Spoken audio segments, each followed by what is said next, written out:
havia um homem chamado Jonas, filho de Amitai. Ele era um profeta, alguém que estava acostumado a ouvir a voz de Deus e a levar suas palavras ao povo de Israel. Mas Jonas não era perfeito. Como qualquer um de nós, ele tinha seus próprios medos, seus preconceitos e os limites do seu coração. Um dia, a voz do Senhor veio até ele, clara e firme, impossível de ignorar. A ordem era direta.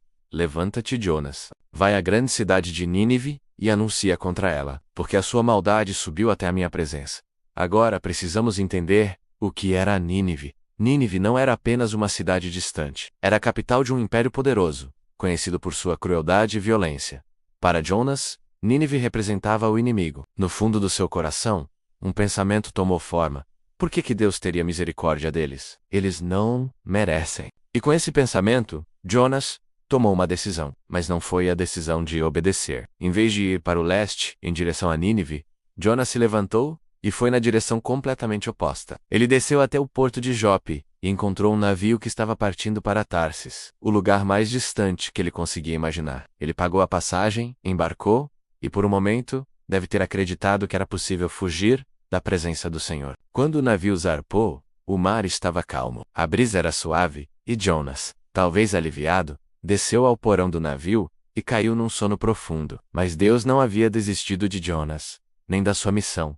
De repente, o céu escureceu, ventos violentos começaram a soprar, e ondas gigantescas se chocavam contra o navio. Os marinheiros, homens experientes do mar, entraram em pânico. Cada um clamava ao seu próprio Deus, jogando a carga do navio ao mar, para tentar aliviar o peso e evitar o naufrágio. E enquanto tudo isso acontecia, Jonas dormia. O capitão do navio desceu até o porão, encontrou Jonas e o acordou aos gritos.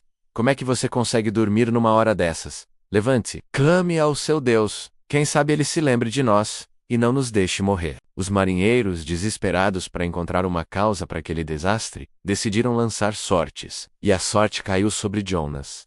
Tremendo, ele finalmente confessou: Eu sou hebreu, e temo ao Senhor, o Deus dos céus, que fez o mar e a terra seca. E sim, estou fugindo dele. O medo dos marinheiros se transformou em pavor. Eles olharam para o mar furioso e para aquele homem e perguntaram: O que nós faremos com você, para que o mar se acalme? Com a voz pesada de culpa, Jonas respondeu: Peguem-me e me joguem no mar, pois eu sei que é por minha causa que esta grande tempestade veio sobre vocês. Eles hesitaram. Eram homens rudes, mas não queriam ter a morte de um homem em suas consciências. Tentaram remar com mais força, lutar contra as ondas para chegar à terra, mas o mar se tornava cada vez mais violento. Então eles clamaram ao Deus de Jonas, pediram perdão pelo que estavam prestes a fazer, e com muito cuidado, lançaram Jonas ao mar. No mesmo instante, a fúria do mar se acalmou. A tempestade cessou.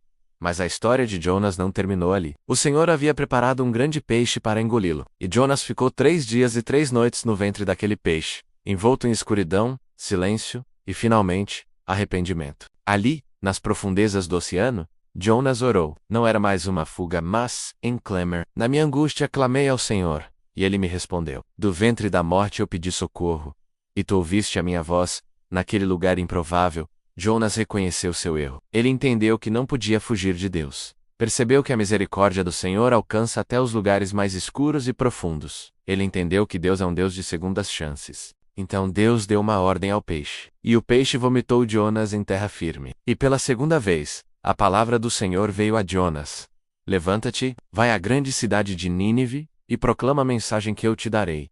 Desta vez, Jonas obedeceu. Ele se levantou e foi. Nínive era uma cidade imensa, levaria dias para atravessá-la. Jonas começou a caminhar pelas ruas, anunciando uma mensagem curta e direta: ainda 40 dias, e Nínive será destruída. E então, algo absolutamente extraordinário aconteceu. O povo de Nínive, conhecido por sua arrogância e maldade, acreditou em Deus. Do menor ao maior, da pessoa mais simples ao mais poderoso, eles começaram a se arrepender. Vestiram-se com panos de saco, jejuaram e clamaram a Deus por misericórdia. A notícia chegou até o rei de Nínive, e ele não ignorou? Ele se levantou do seu trono, tirou suas vestes reais, vestiu-se também de pano de saco, e sentou-se sobre cinzas, e decretou um jejum para toda a cidade, incluindo os animais, dizendo: Quem sabe, talvez Deus se volte e se arrependa do seu furor e não nos destrua. E Deus viu o que eles fizeram. Ele viu que não eram apenas palavras, mas que eles haviam abandonado seus maus caminhos. E Deus, em sua imensa compaixão, perdoou Nínive. A destruição que havia sido anunciada não aconteceu, mas Jonas não se alegrou. Na verdade, ele ficou furioso. Ele saiu da cidade, construiu um abrigo improvisado e sentou-se à sombra, esperando para ver o que aconteceria. E ele reclamou com Deus, dizendo: Senhor, eu sabia que isso ia acontecer. Foi por isso que eu fugi para Tarsis. Porque eu sei que tu és um Deus misericordioso e compassivo, paciente e cheio de amor. Eu sabia que tu te arrependerias de trazer a calamidade.